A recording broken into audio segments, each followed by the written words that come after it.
Bună ziua! Astăzi am să vă arăt cum lucrez eu călcâiul.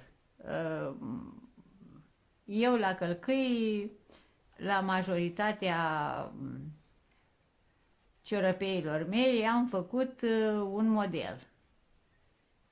Acum să vă arăt un model care este destul de simplu și ușor de realizat și se așează foarte bine călcâiul. Deci să începem. Un ochi îl luăm nelucrat.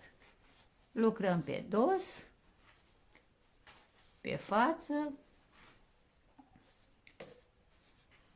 pe dos, pe față, pe dos, pe față, pe dos, pe față,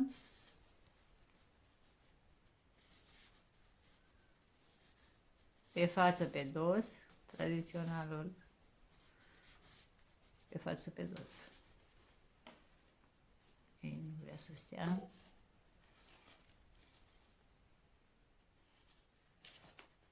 Așa, o să renunț la o Andreea și o să continuăm.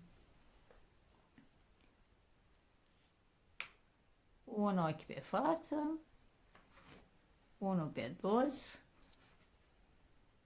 pe față, pe dos,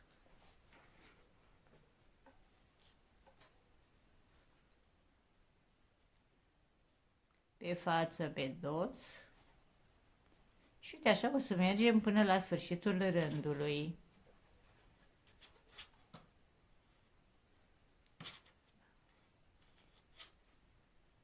Noi practic acum am introdus modelul de la călcâi. Așa, și al doilea rând de pe spate îl vom face la fel.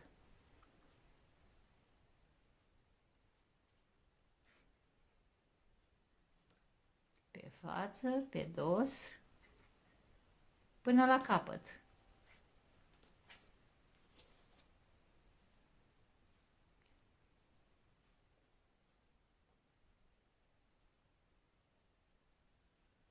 Unul pe față, unul pe dos.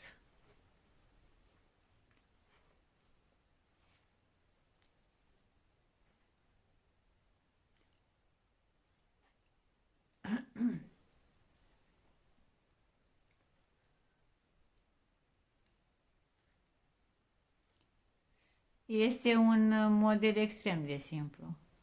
Sper să vă placă, mie mi-a plăcut și se așează foarte bine călcâiul cu acest model. Este un model mai aparte, zic eu. Și acum, practic, începem modelul. Așa, deci un ochi îl luăm nelucrat. Cel pe dos îl lucrăm. Pe față nu. Dos lucrăm, pe față îl luăm nelucrat. Îl trecem pur și simplu pe Andreaua din dreapta. Un ochi nelucrat.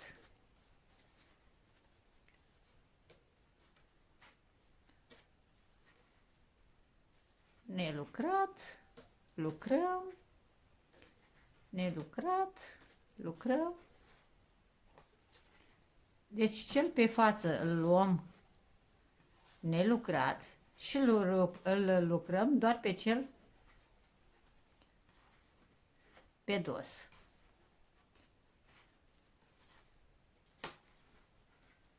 Așa, am terminat rândul, iar acum vom întoarce lucrul, șosetuța noastră și o să pe dos lucrăm toate ochiurile, tot la fel. Primul îl vom lua nelucrat, al doilea pe dos, pe față,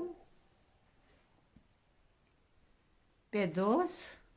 Deci lucrăm toate ochiurile exact așa cum vin.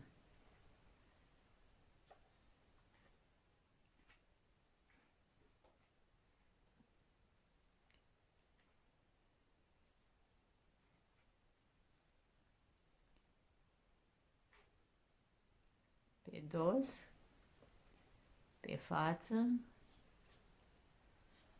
pe dos, pe față, pe față aici,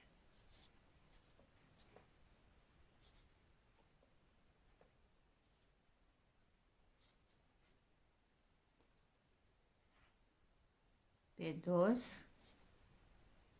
pe față, pe dos. Sper să se vadă bine, pentru că lâna aceasta, eu fiind subțire, eu am pus-o în două și andrelele sunt mărimea 3. Sper să se vadă bine în cadru. Deci acum o luăm de la capăt.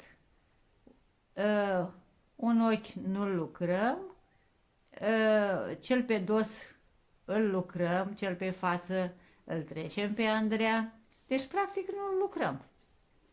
Îl trecem. Nelucrat. V-am spus, este extrem de simplu.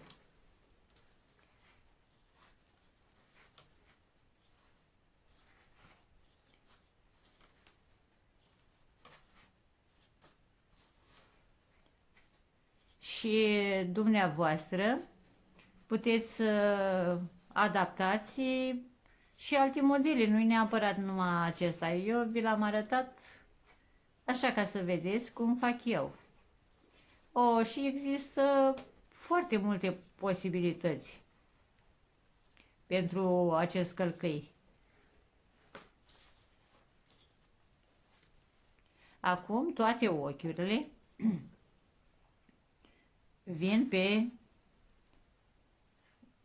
lucrate. Deci toate ochiurile le lucrăm.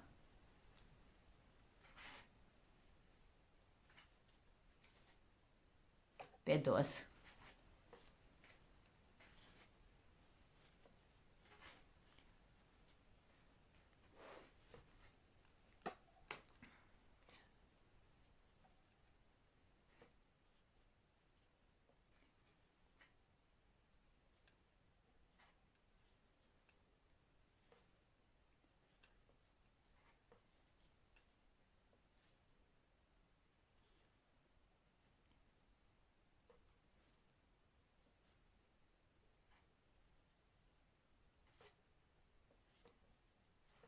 Mai avem puțin până la capăt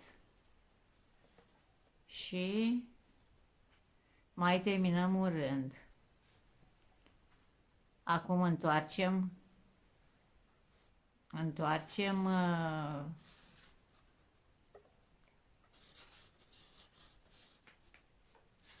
ciorăpielul și o luăm de la capăt.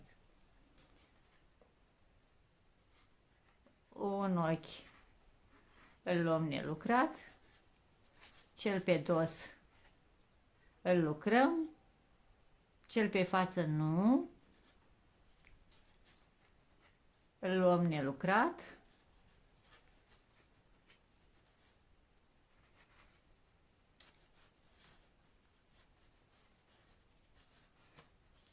și așa, practic acesta este tot modelul pentru călcâi. O să mai fac 2 rânduri să vedeți cum arată.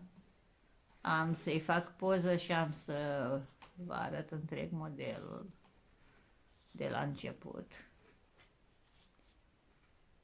E simplu, simplu.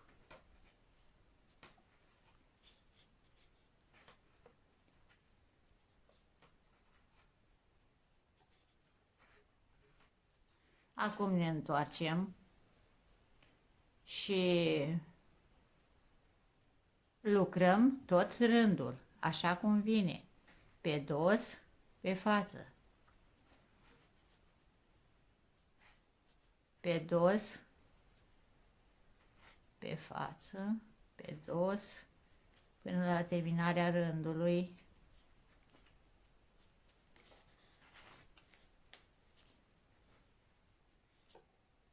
Încercați să faceți și așa, cele care nu știți, sau eu mai mult pentru începătoare m-am gândit să fac acest, doamnele cu experiență știu mai bine.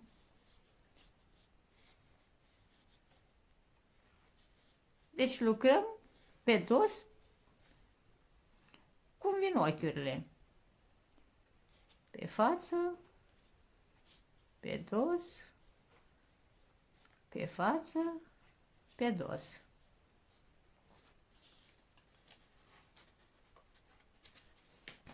Și așa va fi călcâiul nostru. În speranța că v-a plăcut, vă mulțumesc și o zi bună!